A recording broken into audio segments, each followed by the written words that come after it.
Have you seen the news lately? It's no surprise that more and more people are eager to learn about firearms, the Second Amendment, and the right to defend yourself and your family, especially in states that are typically blue, like here in New Jersey. So in states like these, they've always made it extremely difficult to exercise your Second Amendment right and your right to defend yourself. But no matter how hard they try to dissuade us, we are here to fight for our God-given rights. And now it's as simple as it ever has been to apply for and obtain and be approved for your New Jersey concealed carry license. So if you're a newbie and you're looking to get started and wondering how do you apply for a New Jersey concealed carry license, you're not going to want to miss this. Let's get to it. What is up, everybody? Welcome back to the channel. If you didn't already know, my name's Jay Costa, and I am just a red-blooded American patriot here behind enemy lines in the state of New Jersey. And I've been through the ringer trying to get my concealed carry license, and I wanted to share with you the process as of now based on my experiences and give you some tips on how to get started. I went through all three different application processes, and I wouldn't say this one is easy, but it's by far the easiest of all three. And that's what I'm gonna go over today with you guys, beginning to end, how to apply for, obtain, and be approved for your New Jersey concealed carry license. Now, before I go through the process, the first thing you need to do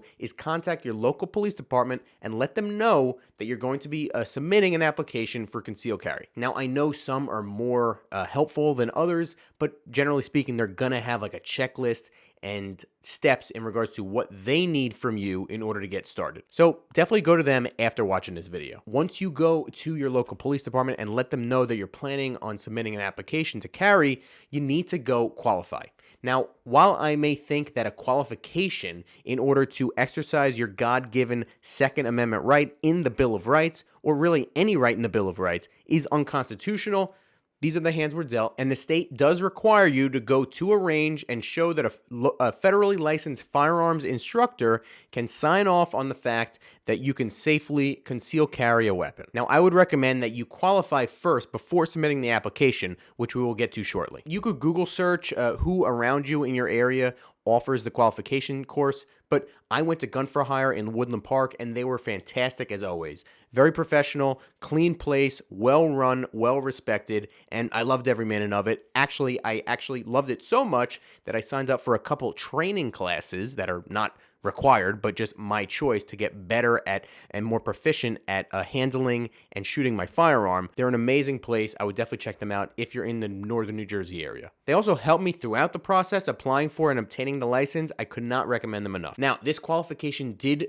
change a whole bunch of times, but most recently, as of now, they go by the Seare protocol. What is the Seare protocol? Well, Seare stands for Civilian Carry Assessment Range Evaluation. This replaced the previous protocol on July 21st, 2023, and that was called the HQ-C2 protocol. Now, straight from the police website, the New Jersey State Police website, this is what the Seare protocol ensures. 1, that the participant can demonstrate the safe handling of a weapon. 2, they can demonstrate proper loading and unloading techniques. 3, they can demonstrate the techniques of a proper concealed carry draw. And 4, they can demonstrate the techniques of good marksmanship. Now, these are general qualifications, but we're going to get into the specifics right now. You will have 50 total rounds to shoot. In order to pass, you need to get a score of 80% or higher, which I'm no math wizard, but that would be 40 out of the 50 you need to hit. And what you need to hit is what's called an FBIQ target. Now, if you've never seen an FBIQ target, Google image search it. It's a big target, okay? So don't get overly concerned about how good of a shot you are. But we're about to get even more into the specifics of the actual qualification. Now, onto the actual shooting. From a holstered position, you need to draw and shoot the FBIQ target 5 rounds, and that's from only 3 yards away. After the 5 rounds are shot, you reholster the weapon, the firearm, then you do it again. You draw from the holster, you shoot 5 rounds again from 3 yards again, and reholster the weapon. You repeat that from 5 yards, 7 yards, 10 yards, and 15 yards distance. So 10 rounds, drawing twice from each distance, altogether, of course, 50 rounds. And like I said, you got to hit 40 of them. There's no timing involved, no shooting from an offhand, no shooting from the knee or up against a barrier, nothing like that. So don't worry too much. That's actually the qualification that I had to do. I shot from my left hand, from both knees, behind barriers, left and right. It was actually fairly challenging, but Thank God that is not required anymore. Now, speaking of previous qualifications, if you already qualified before July 21st, 2023, you can possibly use the qualification that you already did in order to replace protocol and still get your application approved. But you're going to have to show and prove that it was what they call a substantially equivalent course. Basically, a substantially equivalent course is showing that what you showed in the qualification that you did completes the requirements of the Seare protocol. Now, you'll also have to be required to sit down and be taught what they call the use of force training after you pass the physical shooting part of the course. It's self-explanatory. It basically is them reading through, when you're allowed to use force in the state of New Jersey in order to defend yourself. Spoiler alert, you can't unless you're already dead. Now, once you pass that qualification course, they'll give you a sheet of paper signed off by their NRA instructor. Now you can go actually apply with the state police and your local police department. Thankfully, the application now is all online. When I applied, it was not online. Actually, there was a whole bunch of forms that you needed to print out, get notarized. You needed 6 copies or 3 copies of each or whatever. It was extremely confusing. And it was very difficult for the references that you needed to put down because you needed all originals from each of them. You needed to track them all down. It was crazy. But thank God it is all online now on the New Jersey State Police website, making it much more simple for everyone involved. You, the police, your references, everybody. Now, this online application process includes both initial applications as well as renewal applications. Speaking of renewals, you will need to renew this every 2 years, and you can apply for up to 4 months prior to the expiration date, but basically you're going to have to do the same thing every 2 years, and that's kind of a lot, especially money-wise, because all of this costs money. So this is what you'll need. First, you'll need your qualification form showing that you qualified with the Seare protocol. Second, you'll need a photo of yourself. Third, you need previous fingerprints done from firearms-related activities. This means if you already have an FID card, you don't have to go get your fingerprints taken. But if you don't have an FID card already, you'll need to go get an FID card first, and that includes getting your fingerprints done. And your police department will hopefully help you with that. You'll also need an SBI number, which is on your FID card. And lastly, if you've lived outside the state of New Jersey within the last 10 years,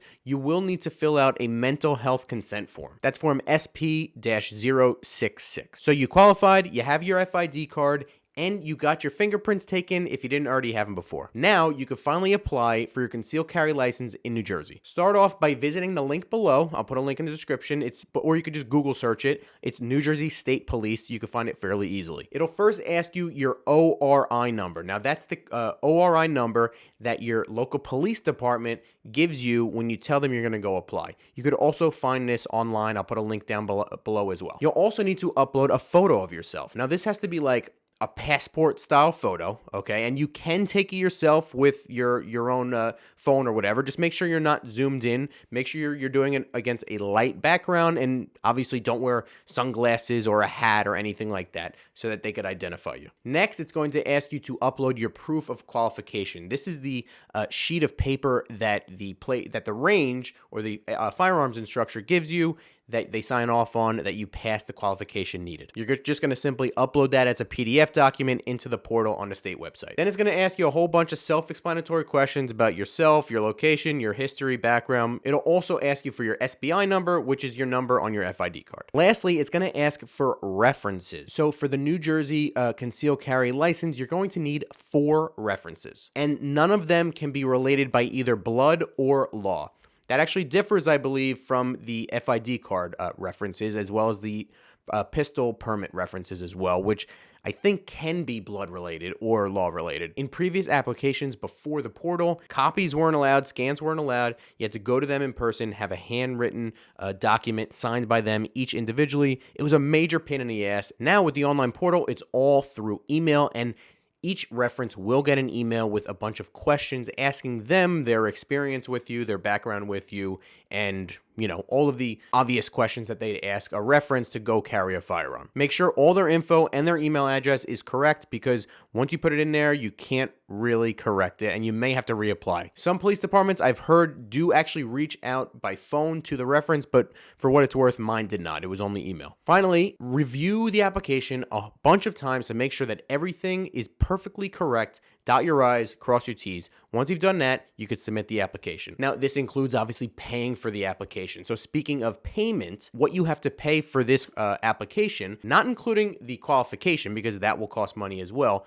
but how it works is $50 right to the state police and $150 to your local police department. So that's $200, not including any fingerprints, any qualification, just for the state police and your local police, $200 every time.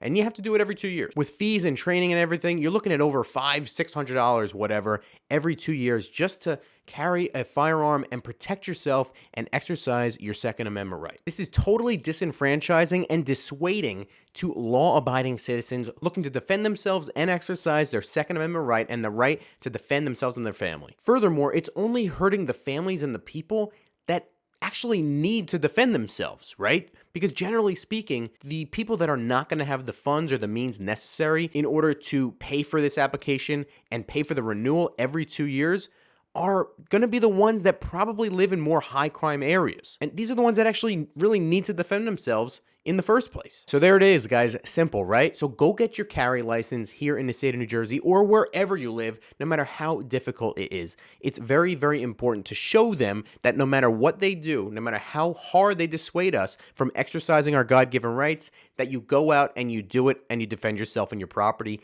and your families and innocent people and innocent life. Don't let them dissuade you, and fight for our republic every day. If you want more firearms related content coming from behind enemy lines in the state of New Jersey, definitely check out this playlist I'll put in the description box as well as up in the corner, showing you my trials and tribulations on getting my concealed carry permit, as well as my experiences carrying every single day for a few months now. That's it for today, guys. Thank you so much for watching. Let me know in the comment section what you think. Do you have your carry permit? Do you not have your carry permit and are thinking of getting it here in the state of New Jersey? Let me know. Drop a comment. Love to start a discussion, and I will see you next time.